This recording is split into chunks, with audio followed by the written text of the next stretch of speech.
Good morning. What are we going to talk about today? The oxygen gradient. Wow. Now we're getting into some serious oxygenation practices. We have talked about mechanical breathing, the easiest way. Back breath, arm breath, lifts those ribs off the diaphragm, sucks air in, and sternum breath.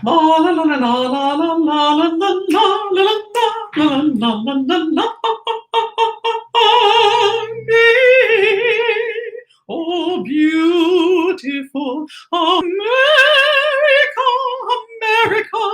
Happy 4th of July. Here it comes. So this area enables messaging at the humanoid level. No longer do we have to howl on our back or anything. So we have singing is a way to press oxygen into the lungs, take a full breath. My country, 'tis of thee, sweet land of liberty. And the sound is just a tiny little bit of air on a little filament of breath, as they say in the singing world. And it is. And it feels like the sternum just continues to rise, even though we have as much air as we can put in.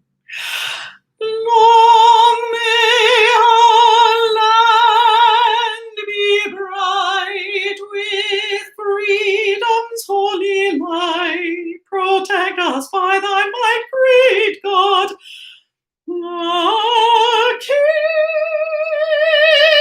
So sometimes you have to take a breath. You don't want to collapse it. You want to, practice singing and just it rises, rises, rises. A great feeling.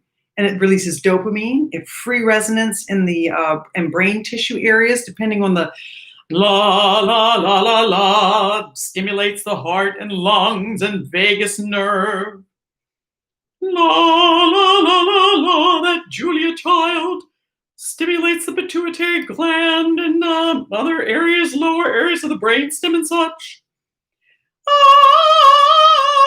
It pops into the frontal lobe and you get a little dizzy, and there's plenty of dopamine released when this happens. So lots of singing lessons, but this is a breathing lesson. So let's start. So the mechanical breathing, back, arms, sternum. I had a friend of mine who was in the military told me an interesting breath that they pull up from their diaphragm, the central level diaphragm. Because they can't move. They can't move their body. They can't put their arms up. They're holding heavy equipment, whatever. That's a different kind of breath. Wow, what a breath. So I'd never really heard of that one before, but I can't wait to hear more about it. And I feel my jaw a little tight from doing it. Long neck, loose jaw, loose shoulders.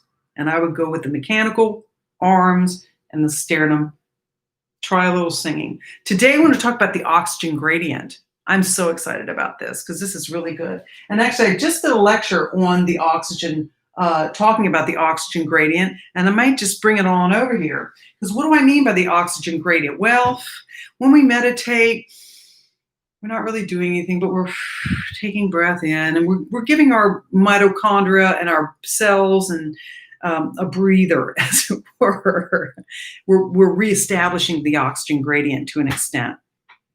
Reestablishing, hypoxic. We're pulling out of hypoxia or suboptimal oxygenation levels, depending on what we're doing. Or normoxia is kind of, nothing's keeping us from breathing.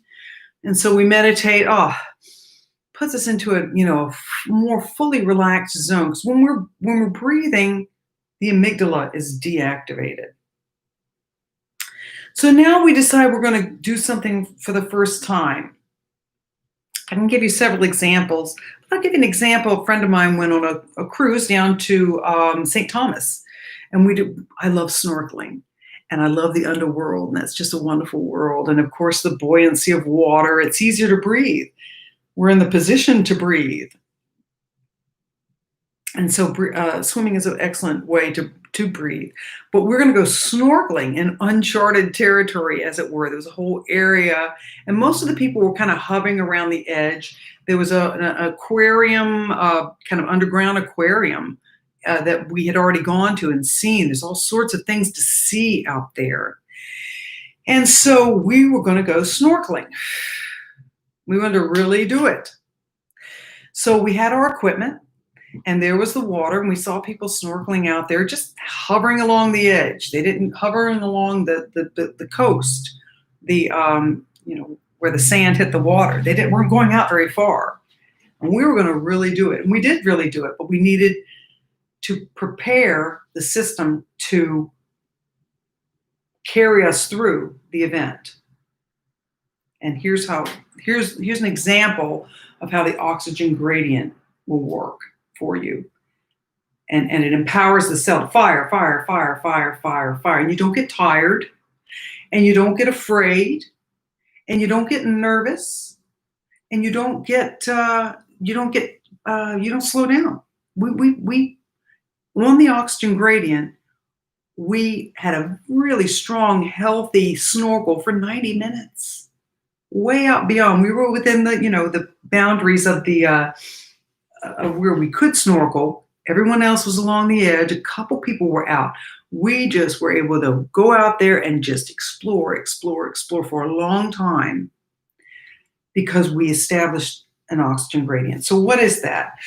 An oxygen gradient, say I'm not going to go snorkeling, helps when you do what you're going to breathe into. But to snorkel, there's a mask, there's a little bit of a breathing stress, getting used to that snorkeling, arm work, paddling, and you have to get the flippers on. They're kind of awkward and such.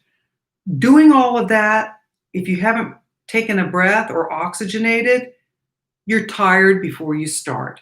You're burnt out, you're out of gas before you start. So what you need to do is you've got your equipment, right? And you breathe when you get the equipment. You breathe when you get off the bus to get it. You breathe when you get on the bus. You breathe when you get. So we're PROoxic until we get to the kind of the marathon thing we're going to do, and we decide now's the time to get that oxygen gradient going. So what do we do? That's one. We're going to go snorkeling, and we're not moving at all. That's two. Wow, we're in a beautiful environment. It's a beautiful day. That ocean's just waiting for us. There's a barrier. We're going to be fine. We're not moving yet. Three, we're going to look at each other because we're doing it together. I'm making her breathe like this because I don't want her to get tired. We're going to go out there and we're going to snorkel-rama and have a fabulous time. And we did. Long neck, loose jaw, loose shoulders. Snorkel, that's three, right? Four. So an oxygen level's building up. Our foot's in the sand, it's not that we're not doing nothing. We're kind of, and the breeze is going. 5. I'm going to go snorkeling. 6. Or bike riding or whatever you're going to do. 7. We're doing snorkeling though.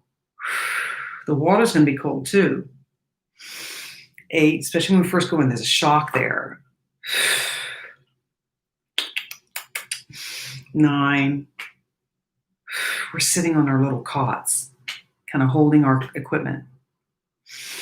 10, good. 10 is the kind of the number I do to get an oxygen gradient.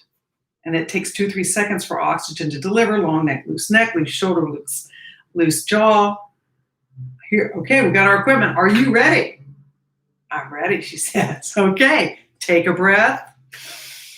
Stand up, right? And you slowly walk out. There's no stress. There's no anxiety. We know what we're going to be doing for the next hour and a half. All right, get your feet in, get those ding dong flippers on, right? Take another breath to waddle out to where we're gonna, descend into the water. Get our equipment wet, right? Make sure our glasses are full, are clear and clean. Stabs it on the face. This is kind of a little nerve-wracking, getting the mouthpiece on. Make sure that's all on. We connect again. Are you ready to swim? Get into the water. Oh wow, there's a rush. There's a reaction to that water getting in the first time, but we have an oxygen gradient, so that reaction is very well compensated for. Get used to breathing through your mouth. So not only do we have the oxygen gradient, we have oxygen coming in, and we start to swim. And that's when we start burning some of that oxygen. And we conscientiously oxygenate.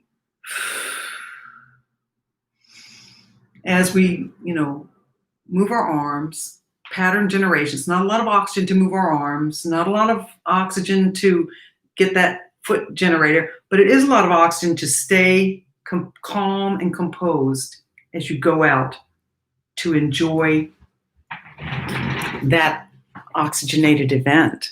And there, my friends, is the oxygen gradient. And we swam and snorkeled, and everybody else was kind of hovering near the shore. They were afraid. No fear. And I'll tell you, we snorkeled out pretty deep. It was about 20. We were looking, if the water was very clear, and we saw a sand shark. And we looked at ourselves, time to go in. It's over, So we did get appropriately, all right, oxygen gradient, forget it. We're going in when we saw this sand shark. And we were like, whoa. But guess what? We saw a sand shark and a lot of other things on that snorkel trip. So that's the power of the oxygen gradient. While everyone else is hovering near the shore, we're out there swimming with sand sharks. The shark did scare us, and we did go back in. But we lasted about 90 minutes and saw a whole world of corals and fish that the other people were missing, because they were, when you're low oxygen, the amygdala is activated, and when you get afraid and you get tired. So welcome to the oxygen gradient. And that oxygen gradient works with playing tennis, with going for a run, with jumping rope, with swimming a marathon, with climbing a mountain, with anything. So that, my friends, is a breathing lesson. Have a great day.